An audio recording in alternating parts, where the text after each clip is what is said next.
Hi guys, my name is Ryan, or you might better know me as Volvo Shine from my social media accounts. I am here today with Anna, and I can never pronounce your last name. Ana Bazovic. I'm from Serbia. But at least my first name is only three letters, so it's fine. Yeah. And you all may know me as Ana Analytics. I'm the founder of Analytics Miami. And all my social media is Ana underscore analytics to something to that effect, so you could find us. And here we are in our first episode of our as of yet unnamed. Yeah. Real estate in Miami Untitled. We need some help here with this, guys. Yeah. So we're thinking something, we like the word tea, like tea time, real Yeah. tea, something. Yeah, and we wanted to do this because both of us are really interested in Miami real estate. And Miami is kind of unique in real estate because it's very dramatic. It is very dramatic. It's growing quickly and it's dramatic. Yeah. I always say Miami, the city, is like a telenovela. 100%. And so that sort of like filters down to everything. Correct. So you end up with the real estate being just as dramatic as a daytime telenovela. Correct. The characters involved are fascinating, and oftentimes things happen here where I think to myself, who would believe this if I told them? Exactly. like you can't write it. You can't. And so here we are, and we're going to be telling the story as it unfolds. So we're starting this in end of July 2023. Yes. And I believe this is, as I've been saying in all my reports and posts, I think this is early days of the city's ascension. So this influx of interesting characters, the wealth and talent migration we keep talking about, it's early days. Yeah. So I think the story is just going to keep writing itself. It's going to keep getting better, and we're going to be here to bring it to you all. So can you tell me a little about Miami Analytics and what that is? Sure, I think, yeah. So I founded analytics.miami. That is a domain about 7-8 years ago. Okay. And that is a platform where I publish long-term trend analysis on the markets. Got So it. my background is in kind of weird math and physics, so I kind of geek out, see patterns, see trends, cut the noise, see what's happening. So that's what I do there. Okay. And then I work with, I broker deals for institutions and investors that come into our region. But most people know me as Ana Analytics, Nice. which I was love my it. track nickname. Your track nickname. Yes, so currently I'm a jiu-jitsu addict, which I also post a lot about. But prior to that, actually, I ran track as an adult, and I ran the 400 meters. I actually came in second in the country in my age group at Nationals one year. I did. And my nickname on the track was Analytics because I would talk too much, shockingly. And the guys I trained with would tell me, just shut up and run. And they started calling me Analytics. So when I had to name the business, I was thinking, what do I call this new business? And I called it Analytics Miami. Wow, that's amazing. That you do so much physical stuff that I can't. I'm tired watching your social medias. Like I can't deal with it. My 2 hours of training a day with Oh. fighters. And I The know. Rock. And The apparently. Rock yesterday, he stopped by. How wild. cool was that? That was a Miami moment. That was like only in, like that. I feel like that could only happen in Miami or maybe in LA. Like Correct, maybe. correct, But correct. No, but nowhere else. We had The Rock come to our gym yesterday. I threatened to choke him. Not me, The Rock. Well, thank you for that intro.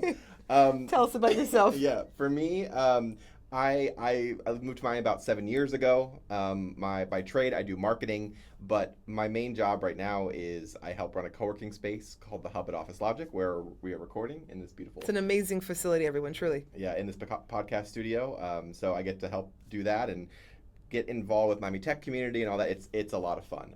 But one of my side passions is I am very passionate about real estate and development. I have no interest in being a realtor, but I like the sort of idea and the stuff that happens around real estate. Mm-hmm. The mechanics and the analytics, that's for you. But I really enjoy because, like I said, Miami is dramatic, and the things that happen here just don't happen anywhere else. Correct. So that's why we're doing this podcast. I'll sort of be providing the tea and the drama, and Anna will be providing the details and the analytics about it.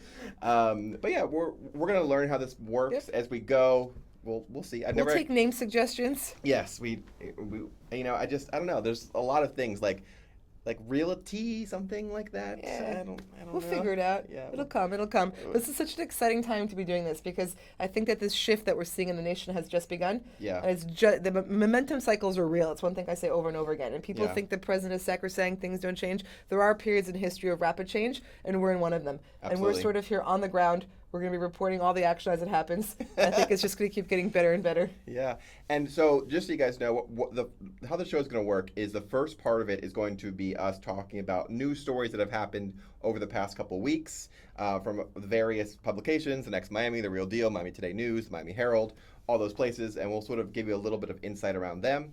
And then we will cover construction updates, what's happening across the city, and then we're going to do some deep dives or longer series on developers or projects. And lastly, we're going to talk about some food and beverage things in Exciting, Miami. fun stuff. So 'Cause that's part of that migration. We're getting some great food and beverage here. yeah. So let's jump right in to talking about some news stories. I'll go first. Okay. Please. One of the things that happened the last couple of weeks, I think, sort of went over people's heads. There is a thing in Miami called the Omni CRA. The Omni CRA is actually more important than most people think it is. It is the organization that sort of helps Miami redevelop and I'm losing my words here, but helps them redevelop neighborhoods that are having problems or are blighted. It started in the 70s, I I'm think. not entirely sure. I'll have to look that up. Yep. But it's been around a while, at least 25 years. And it's the Omni CRA. And it's funny because Omni is actually based on this mall that we're in. This building that the hub is in actually used to be a mall called the Omni Mall. And after that mall was built in the 70s and lasted till the 90s, and this neighborhood back in those days was extremely blighted. You didn't stop at the stoplights on Biscayne. Yep. So I think I'll have to check the dates. I'm sorry about that, but Miami got together and we need an organization that's going to sort of take care of this and allow us to do tax things and policy things. Do you do a better explanation what a CRA is? No, I don't. That's actually quite good. It's meant to activate areas. Yes. Activation, areas that need some help. Yeah, it's basically an overlay on a city that says, okay, this neighborhood has problems. We're going to divert money there. We're going to do tax stuff in this neighborhood to help Create incentives. Incentives. Basically creates incentives to activate an area Yes. and get over a hump. Correct. And the Omni CRA is actually not just here. It's the organization that does it for all of the city of Miami. It just happens to be called Omni. It goes from here all the way to Alapata and into the Bay, into Watson Island. But the point that I'm getting to is that last week it was renewed for another 15 years. Every CRA in every city has a set amount of time that's supposed to work for. If it has accomplished its task, it can be disbanded and they can move on. But the thing about the CRA in Miami is they use it a lot for tax incremented financing. Okay. Is that right? Yeah. Yeah. So if you guys know Miami World Center, that was a huge part of the Omni CRA. They did tons of TIF. I think that's how you say TIF. Yes. Yeah. TIF. Because 15 years ago, Park West, Omni, My World Center was nothing but parking lots and blighted buildings. Yep. So It's not that long ago, everyone, at all. This is all rapid change. I mean, when I got to Miami in 2017, My World Center was parking lots. Yep. Dust. It was like dust in parking lots. Yep. Isn't that amazing? And now it's got 8 towers. But the point is they renewed it.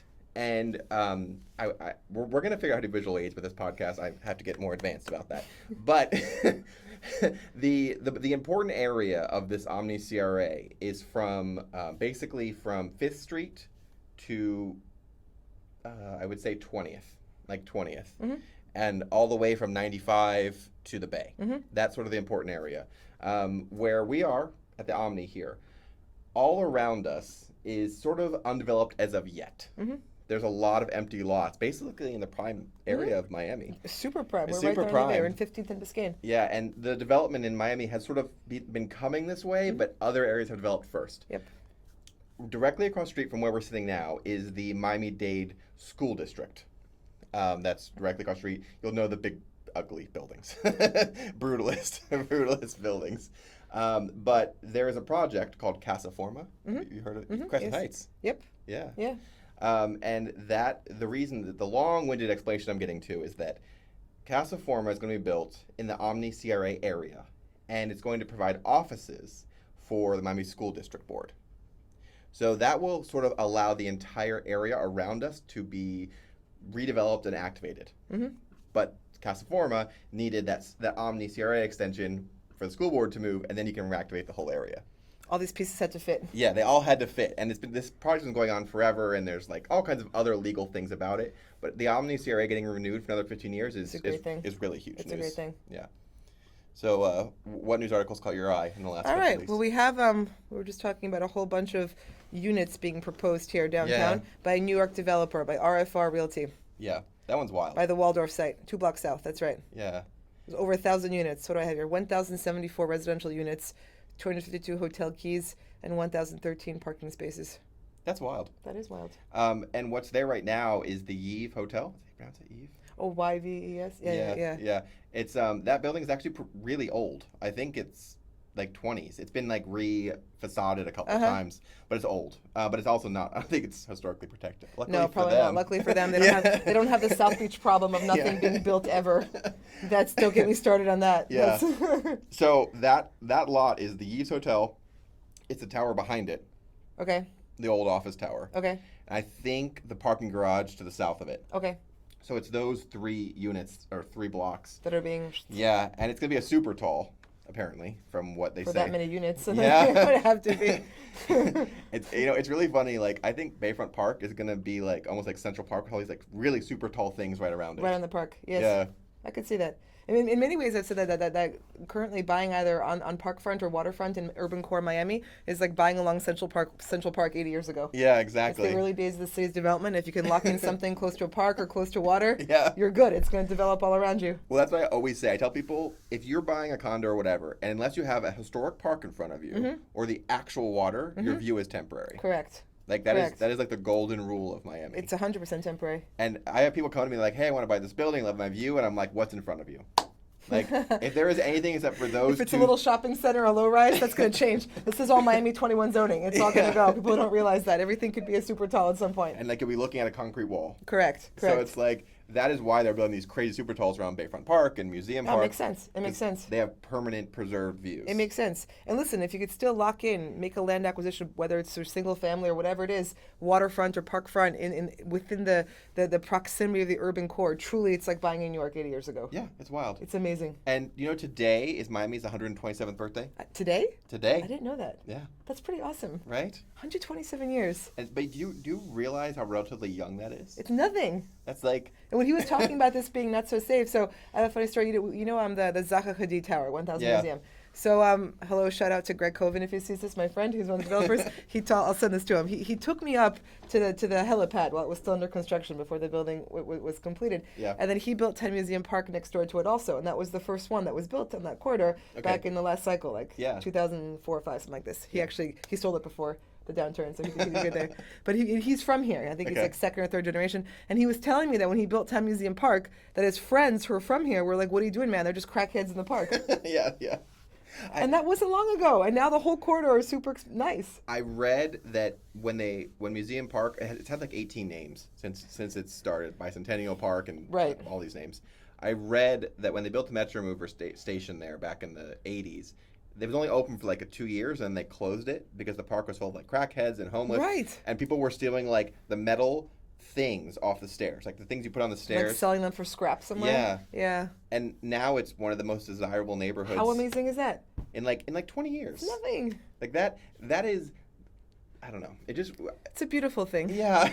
Like how far Miami has come in the past 20 to 30 years is absolutely mind blowing. And it's accelerating. Yeah. So all of this happened pre-COVID, Yeah. and now COVID accelerated it. So one stat that I really like that I came across recently is that the city of Miami has led the nation for new business applications per 1,000 residents, so per capita. We've Wow. led the nation, and like by a wide margin. I think we had 40.9. What was it per 1,000? Number 2 was like 30, Okay. and the national average was like 15.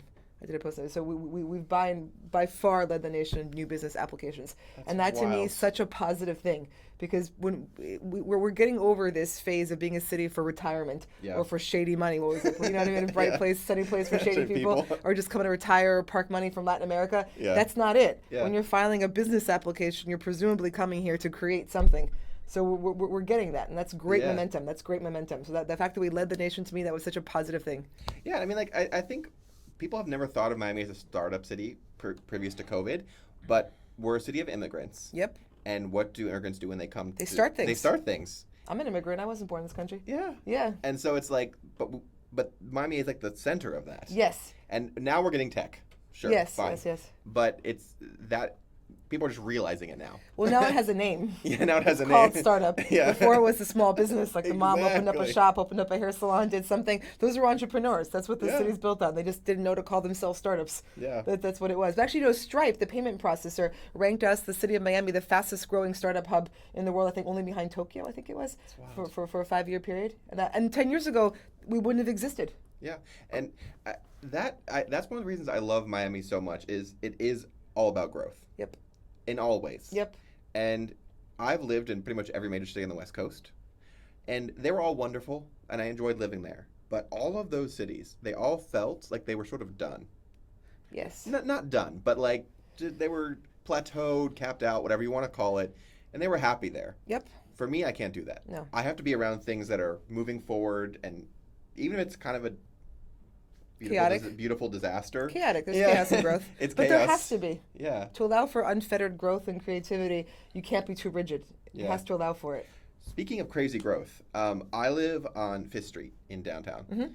On my block, just on my block, there are about 3,000, 4,000 units within 100 feet or 200, let's say 300 feet of my house, like proposed or under Right. construction, in like one tiny section. How awesome is that? And what? I think it's great. And yes, it is great. We led the nation again in rent growth. We need it. We need it. We need all of the things. And that's the other thing is that we do have a few NIMBYs here in Miami-Dade. You think? South Beach. I live in South Beach. That's a whole separate conversation. But they're sort of contained. Like they're contained To in South like Beach. South Beach and Coral Gables Yes, yes. and the roads in Brickell. Like they're contained. Other than that, everything is up for grabs. Correct. Everything you can build It's on. forward looking. I think it's great. Yeah. But we can build a city for the future here, which is what is happening. Yeah. And I it's like, so we'll get into this later, but I live in a Mellow building. Mhm. And Mellow builds what I call like attainable housing. Mhm. Not luxury, not affordable, but just sort of. But cool stuff. It's nice. Yeah, it's nice. Yeah. And they have built. They got here in 2001, and if I remember the stats right, they've built like 22 or 25 buildings Mhm. in that period of time, Mhm. and most of them are attainable buildings. That's wild. It's fantastic. And they built my building downtown Fifth in like 2 years. Yeah. Like foundation Yep. to like opening. They're very smart operators. Yeah. I think they actually deserve more credit. I agree with you. And agree with you. they're not paying me to say this. I Yeah. just live there. I don't even get discount my rent. But it's like I agree with you 1,000,000%. They have a formula for that, and that's a what formula. they do. Yeah. Yep. And I think they're also very well connected. You know, in the They're getting city. their projects done. But you have to be. Yeah. There's nothing wrong with that. They're using it for good. Yeah. They're building nice, cool, attainable housing for Yeah. people who participate in our local economy. And I think that's the thing that really makes I am really passionate about. I think you have to build all the housing. 100%. You cannot just build affordable. You cannot just build luxury. Correct. You have to build every level of Yep. the stack, Yep. or else it all falls down. Yep, absolutely. Because let's say I am reasonably well off, I can afford this decent rent. If that building or the unit I want isn't available, I'm going to go down one step, Yep, and that's going to mess up everyone else along the way. 100%. And then that just breaks the chain all the way down to affordable / Section 8. Exactly right. Exactly right. Actually, NIMBYism is something that makes this worse. Yeah. Because NIMBYism puts a restriction on land supply, makes everything more expensive to build, Yeah. and actually creates strong barriers to anyone entering the market. Yeah. And it achieves the opposite of that. And they do it all under the guise of the greater good. It really irks me. I And really know. what they're doing is that we don't want anyone coming in and disrupting us, so we're going to create barriers to entry. Look even though we disrupted those who came before us. That's the best Exactly. part of NIMBYism. You displaced somebody. Yeah. I mean, Yeah. look at San Francisco. Yep. I mean, I know it's Classic a example. classic, but you know, they haven't built really anything in the past 15 They years. can't. They can't. It's like Miami Beach. Try building in Miami Beach. Yeah. It took Crescent Heights 20 years to get I 5 know. Park up. They had to donate a park and everything and a bridge. They're like, that- here, take this park. Take the park. Just so we can build something. And people still argue about it. They hate it. But meanwhile, there was a dilapidated edifice of an old hospital building in a dirt lot Yeah. for 20 years, and they would rather have that than have somebody build something. And yes, it's luxury housing, but that lot that's what it's designed for. You're not going to put a Mellow building on that No, spot. actually, they changed it. They got all sorts of stuff because it was made for a lower rise and Yes. higher density that would cover the whole thing. And so the trade-off was fewer units but more expensive, high rise, and we'll give you a park. Yeah. Well, no, but what I'm But- saying is like you buildings like are sort of dictated by where they are. Yes. You wouldn't put my building on that lot. No. Exactly. So Correct. So it's like people are like, oh, we need more affordable housing on South Beach. Absolutely, but not right there. Correct. But they make it so difficult to build anything in South Beach. That's the issue. Is there's Yeah, none. exactly. Now they have a building going up in 71st Street in North Beach. That's the first one going up there. The rezoned town center in North Beach. Yeah. Which also took something like 30 years to get done. I mean that's a whole other disaster. You know, they demolished the Deauville, and now it's just a blank lot because Miami Beach couldn't. They didn't approve the referendum from Ross from related Yeah. companies. Yeah. I was actually on a commercial for them.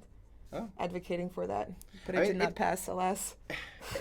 It doesn't make sense that like a lot they would say, oh, we don't want a Starchitect to build something amazing there for the Okay, beach. so here's the thing: professional complainers always say no, but they propose no alternative. Exactly. They're just like, we don't want this. Okay, great. What do you want? We don't know. We don't know. We just don't want that, and you're evil. You're going to make money off of this, so we don't want it. That's that's what it is. Oh my word. Speaking of luxury housing, we were chatting before Ah, about yes, the is it Cipriani. Cipriani. The penthouse. Yeah, so Sold a for record. 3,333 per square foot. That was an easy number to remember. I feel like that was very much on purpose. Like, can we adjust this Yeah, number a of little course. bit so we can get 3333? It looks good in the headline. 333. But I like that project. I think it's a great project, great place, great spot, everything. I do think, though, I hope they're successful. I think that land is cursed. Because I mean, it was The kind relics. of yeah. There was like there was like 3 or 4 like signs from different developers at one point who had tried to build something there. It was like 1, 2, 3. To be fair, that could be said of many lots in Miami. Yeah. Oh man, but no, but I like it because I think it'll activate that sort of last piece of North Miami or Correct. South Miami Ave Correct. right before the roads. Correct. Like it's such a blank, and that's that's something that really sort of irks me about Miami is like when you look at Miami skyline, it's beautiful, but there's like these weird random gaps Yeah. where lots have either been land banked or there's been Correct. scandals Correct. in like super prestigious areas. Yes. And you're just like, Well, we're at 5 Park is Miami Beach. That was an empty lot. The first thing you saw crossing the causeway was a falling apart building for Yeah. something like 15 years. And the same thing applies here in Miami with those. But it's a new city, back to that point. And now I think it's accelerating. What's happening is accelerating. We're getting Yeah. New York developers, other people coming from elsewhere, and they're Yes. filling in those gaps. yeah. I think that's what I think we a lot of times we're also getting projects that now are like useful. Yep. Before Yep. I think a lot that they built in 2008 was just built because they had the money and they had to put something there. Yes. So you got some not great projects because they had to build something Mm-hmm. with whatever dirty money they were Mm. building with. So it's like, but now we're getting I think thoughtful projects. Yes, because the demand is real. Yes. And I think the influx of people from, okay, so what's important to recognize is that the spike that we had in transaction volume here in pricing during COVID was largely in absence of the Latin American buyer because they couldn't Yeah. come here because of COVID. It Yeah. wasn't zero, but it declined. Obviously, they couldn't come here, right? Yeah. And traditionally, they were the buyers of the condos and the urban core luxury product. It was a place to put their money, right? Yes. So the spike that we had is actually domestic migration. Yeah. And that's a different animal. Yeah, And I- because they live here. Yes, different culture, different everything. So they're Yeah. coming in with different expectations, different ways of conducting business, and they're coming here to create, to pursue their version of the American dream, not just go on vacation or park money. So I think it's changing the tone of how things are being built and how business operates here. I do, and I've been tweeting at this incessantly. People are probably annoyed at it by now, but I've noticed over the past couple of years, like in the summer, right now, downtown and Brickell are alive. Yes. When Yeah. I moved here in 2017, you could walk on like Brickell Ave in the middle of the summer in the street and not get hit by a car. It would just be like Just a out. ghost town. Everyone's gone. Yeah. Yeah. And now it's like everyone's still here. Well, one of my good friends, he's Israeli. He owns lots of stuff all throughout America, so it doesn't matter. But he comes here for business, and we're sitting in Brickell having lunch on this topic, and he's looking around like this. And I told him 2-3 years ago that I felt all this was going to play out the way it Yeah. has. And so he's sitting there in Brickell with me, we're watching the street, and he goes, "Wow," he says, "you're right. Look at this." He goes, "Normal people on the street." Yes. He said he said a few years ago, whatever it was, when he was sitting in Brickell, he goes, "It was just Russian prostitutes." And he goes, "Look, that woman goes to yoga. She has a dog. She's not a Russian prostitute." But now, now it's OnlyFans. That's right. They're more low key about it They're now. more low-key about it. But it was priceless. He said it like in his accent, like total deadpan. It was just Russian prostitutes. Oh my word, I cannot. I said, I told you, it's real now. That's amazing. Oh, and I think it's something that we have to really think about is that Miami went from being a seasonal place to a real city. Yeah. In like 3-4 years. Correct. That is. There's a startup scene that didn't exist when I got. I got to Miami 10 years ago. Okay. There was no startup scene 10 years ago. It didn't Yeah. exist. Well, I always tell people this. I said I know tech has always existed in Miami in some form or fashion. Right. Because I have friends who've been here for 40 years Sure, building sure. things. Yeah. But as far as me knowing about it or being able to be involved in it, absolutely not. No, or it being a scene, or you Yeah. go to these events and it's relatively young people who the same story. 6 months ago, a year ago, they moved from California, they moved from someplace, Yeah. and they're all super excited to be here. Yeah, and that's people are excited to be here now. Mhm. And I love that because when I moved here in 2017, people told me I was crazy. Mhm. They were like, "Why'd you move there? Mhm. Like, you're gonna party and do cocaine? Like what? Yeah, Like right. like what?" Exactly. And they're like, "I don't know. I like the weather. Like, It's healthy. yeah." And so then I knew that something would happen, but I didn't know what. I didn't know what the spark would be. Mhm. And then I didn't know it was COVID. Right. Nobody could. But Could have known. after COVID, it was just like, Poof. and I don't think you can name another city that's had that much growth in 3 to 4 years. I No, don't think it's possible. no, I don't think so either. It's a whole shift in the country. Yeah. That's why I keep talking about momentum, because COVID broke habits. Yep. It broke habits. People are creatures of habit. Mhm. And the way that we live and work was a pre-internet 20th century construct. Yeah. All of our habits, all our office buildings. Yeah. And then it broke those habits, and enough people for it to be significant reevaluated life. And they said we're no longer beholden to our high tax, high lockdown, Yeah. potentially morbidly cold jurisdiction. We're free to seek greener, warmer pasture. Yeah. And who wouldn't? And who wouldn't?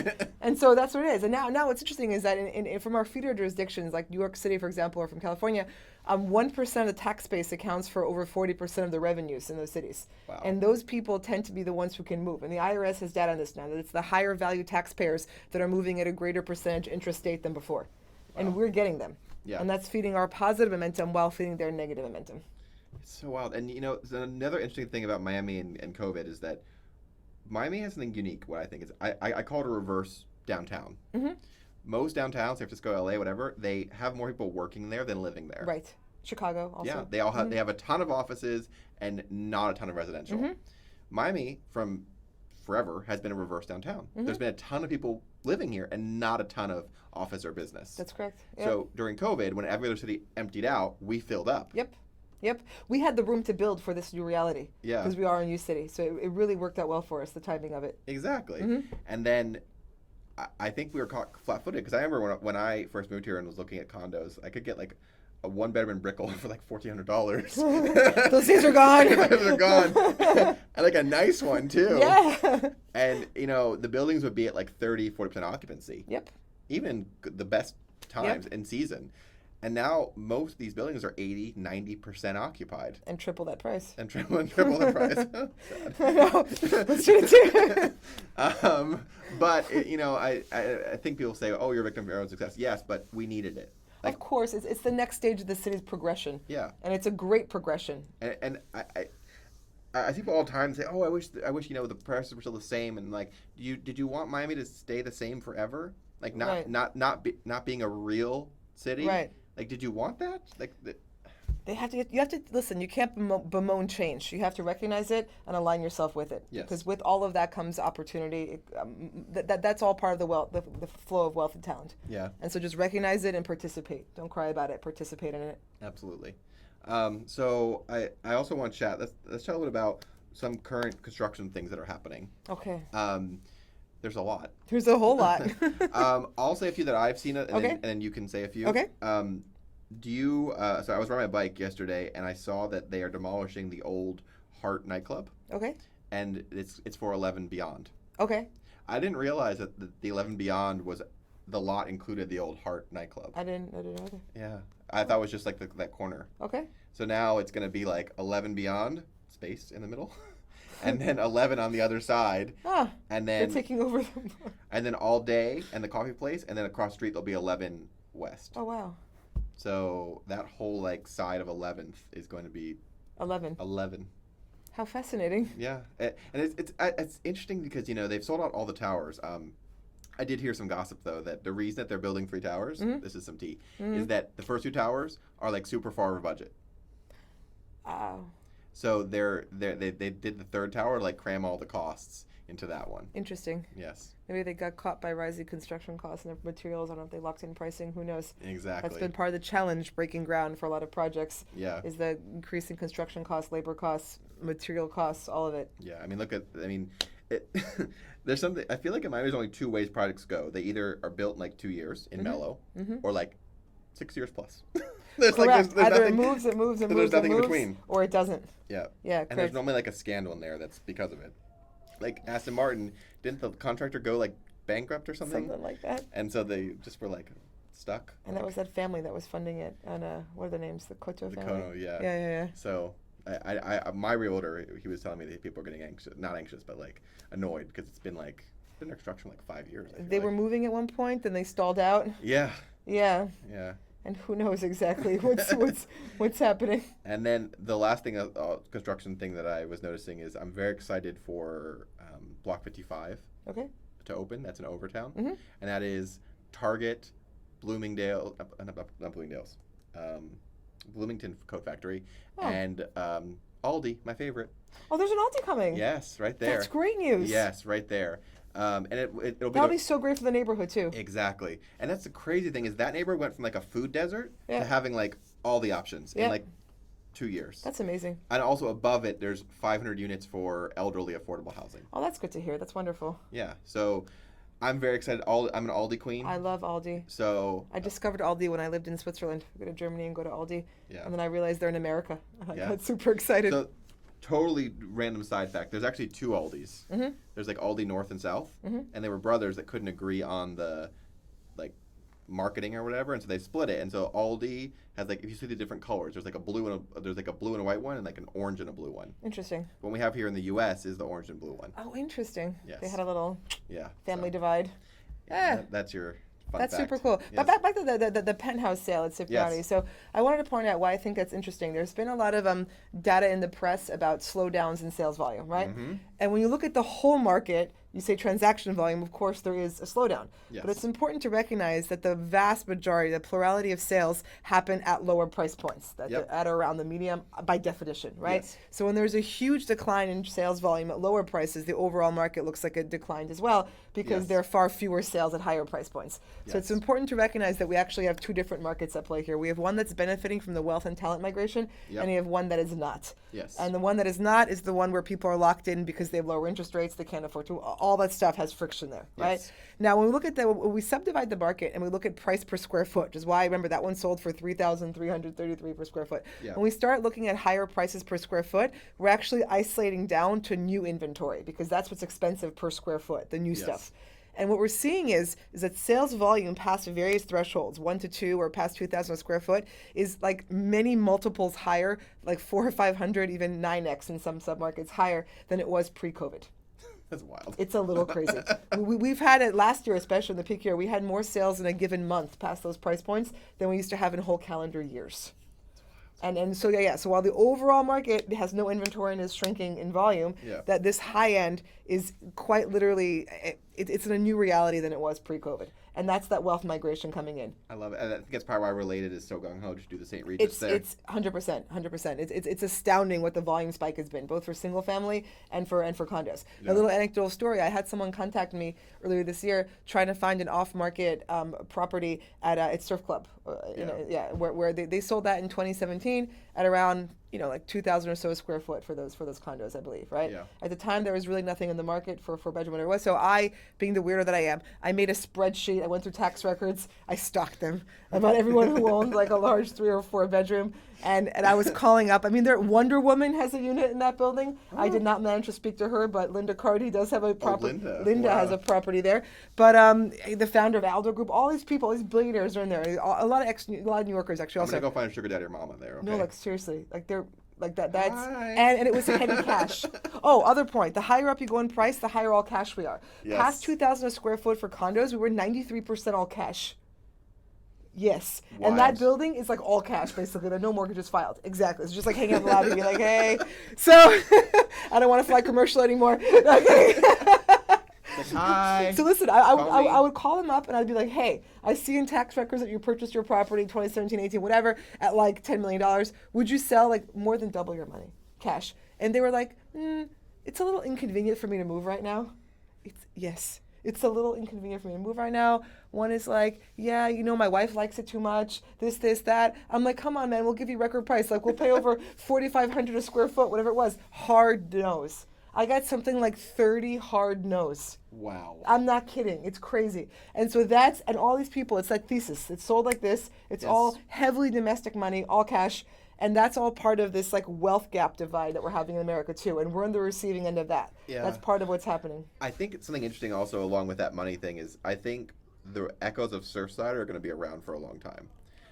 Especially with the new laws they passed around condos transparencies. Yep. Um, Having reserves for all the buildings. Yeah. my unofficial thesis is that you're going to see just a massive wave of condo terminations. Yep. Already started. Yep, 100%. Because all those 80s, 70s buildings lining Miami Beach and Surfside and all those places, they're all toast. they've been treading water. Not because they're going to collapse, but because the amount of money required to keep them up is going to be not sustainable. Yeah, not sustainable. Correct. And developers are going to be like, delicious. Yeah.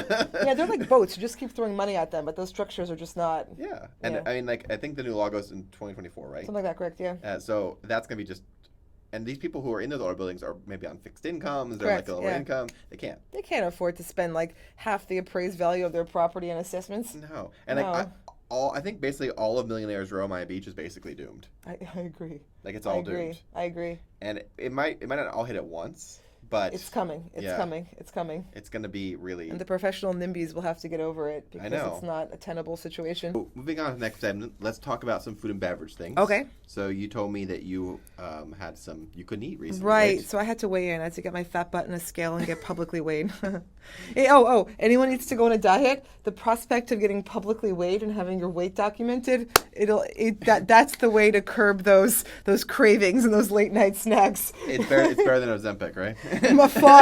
Far better. And then I train with professional fighters, yes. And you've never seen more fit, ripped guys in your life with a straight face tell you they're fat that week and their six packs not looking as good. Wow. So no, I'm not joking either.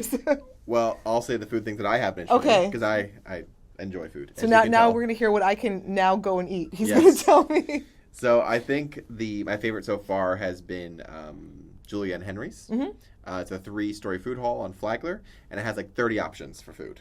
Amazing. And it has everything from Asian to Peruvian to Jewish. That sounds fun. It has a Jewish deli there.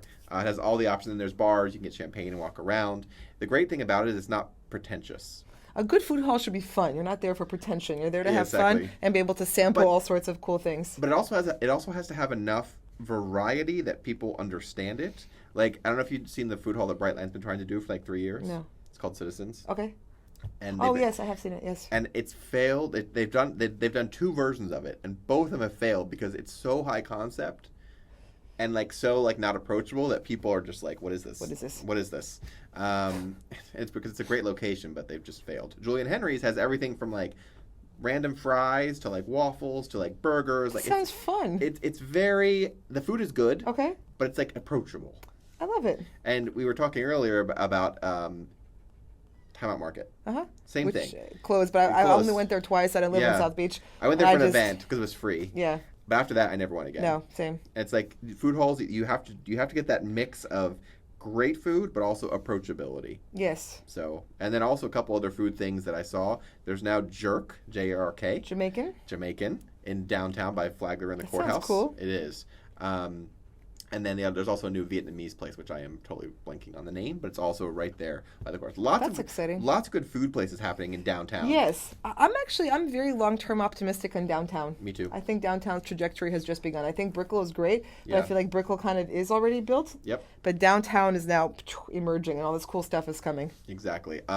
So, moving on, what is your favorite developer in Miami that builds things? Mm-hmm. And also, what is some of your maybe not favorite one? Okay. So my favorite developers, this is a tough one, so I'm going to have to go with my personal friend, is Russell Galbert, the founder of Crescent Heights. Okay. I'm a big fan of the work they do. They're building Five Park right now in Miami Beach. Yep. There's a project up in North Beach that's almost also well underway in the newly completed town center that was rezoned up in North Beach. Yep. At 71st Street. And then was what was Nativo, 601 Miami. But they build all over the country and the world. And he's just a very good personal friend of mine and someone that I learn a great deal from and that I have great respect for. So that's my number one. And then my number two would be David Martin, because I'm also a fan of his projects. And also I find him, I like him personally. I think he's very intelligent. I think he's a young guy, and I think he's in his 40s still. And I think he's a very intelligent operator and also someone that one could learn from. And it's interesting to see. Obviously, the Genting bid didn't work there, but he tends to go big and get stuff done. I mean, they can always rebid in the future. Correct. There's a lot of moving parts there. It's not done. Exactly. I think Genting was I think that was a weird thing that they didn't give them whatever extension. That to me, that's... Yeah, and it was the project ultimately didn't pencil out and whatever that means. And It's a big project, so maybe they had mean- expectations of certain stuff they would get, and The great thing is on that lot, you could put like 8,000 units if you wanted to. You could. You could just drop 8,000 units, and the city You and could. county would be like, they couldn't do anything about it. nope. That's completely correct. By right, they could build 8,000 By right. 8,000 units. Little city there. It's just, whoop. Cool. And then like maybe one of your not so favorite Yeah, ones. so least favorite here. This is a tough one for me because my brain. So I've kind of trained myself to not think about things I don't like. This is my Yeah. little voodoo thing. And unless I have a reason to really not like someone, they tend to just all go in my gray area. Okay, And so it's hard for me even to pick one. sure.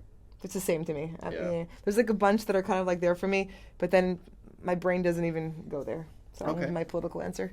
That's it. Future politician of America right here, giving the best political answer. I'm not politically correct, so I'll say it. But for me, my favorite is Mellow. Mm-hmm. And they aren't paying me to say this, I promise. Because I don't even get a discount on the rent. They make a very interesting mix of buildings, and I think they build so quickly, and they build for the people who actually live They here. deliver product for people who actually live and work in our Yeah. in our region. But also, they build fun things like Aria Reserve, Yep. which is Yep. going to be a mega project Yep. in Edgewater. That's Yep. I am really interested to see how that works. The interesting thing is, this is interesting. Mellow learns very quickly from their projects. Mm-hmm. They iterate really fast. Like, even in between the rental buildings, they'll see what doesn't work and then change it Yes. in the next one. Yes, like PMG Group, I feel operates similarly. Yeah, they're like, Yeah. oh, that doesn't change. Yep. So that's that. And then also, speaking of PMG, my second tie is PMG and Swire. Mm-hmm. They do really well. And then, moving on to my least favorite, is Related Group. Not which is- Related Co. Yeah, not Related Co, Related Group. And the thing that really annoys me about Related Group is they do this thing that I call skin deep luxury. What a great term. I'm going to use that. He coined it right here. Skin deep luxury. Because like their marketing Don't is, look too close. Is Yeah, that don't what look too you're saying?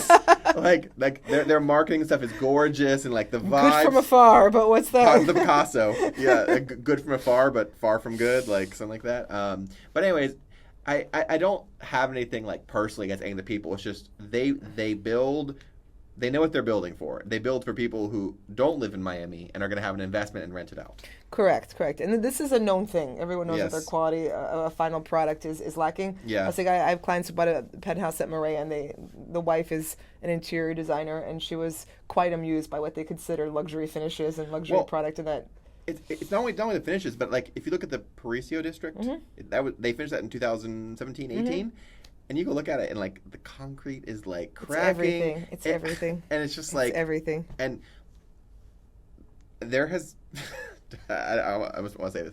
Like if you look at a Related project, there has barely been one that has not ended in major litigation. That's also true. Like Correct. almost every time always ends with a major litigation between them and the HOA or the contractors. After delivery, or the Always. contractors always. Correct. Always. And Almost as if it's part of their business plan. yes, Oh. I know. It's like every building. Like, how can you not fix this by now? Does that just pencil into the deal that you're going to have Actually, it might. a lawsuit I've had at the end theories of on it? this, yes. That's wild. Mm-hmm. So, and you know, I lived in 50 Biscayne, which was Related, and it was fine. But would I live in one of their newer buildings they're building? No. Probably not so much. No. Not from a safety point of view, just from a Yeah. put together point Correct. of view. No, I agree. I So, agree. Yeah. So, well, I think it's basically all the time we have for today. What fun. Yeah, this was fun. Join us, everyone. It's the first one. Yes. We want ideas for names, Yeah, please. topics, so forth. And again, I think we're in the early days of Yeah. this. Well, I think it's just going to be an acceleration of growth of fun, interesting people. We got Messi here recently. Yes, the Messi Also, effect. the Messi effect. All sorts of stuff is happening. That could be like a whole podcast. That's a whole thing. Yeah. That's a whole thing. But it speaks of the city. I think it is all great. These are all indicators of the momentum cycle continuing to build here. Absolutely. And it's early days. We're going to be documenting the craziness. Yeah, and we both love real estate, but from different Yep. points of view. Yep. I really could care less about the data and analytics, and that is what her name literally is, analytics. I feel it puts it in contect, and yeah. quantifies the madness. Yeah, and I like the tea and the drama of it all. Yep. So there'll be more I like of that. some drama too. Hold on. Wait. So yeah, I think this will be fun, and yeah, send us if you have thoughts for topics, or if you want to drop any some hot news topics in our Absolutely, in our we're here. inboxes. And we'll work on incorporating images and stuff. This Yeah, is just gonna Yeah. I'm Volvoshine on Twitter, and then Volvoshine Z on Instagram, and I'm Anna underscore, it's one N, ANA underscore analytics on Instagram, and Anna underscore analytics underscore on Twitter. perfect. All right. Well, thank you guys Thank for you, watching, guys. listening, and Cheers. we'll do something amazing with this. Yes, first one. I'm so happy. It's going to be great. It is. It's like forming in our minds, you know what I mean? Yeah. That's what the important thing is, to not overthink it and start, you know? Exactly.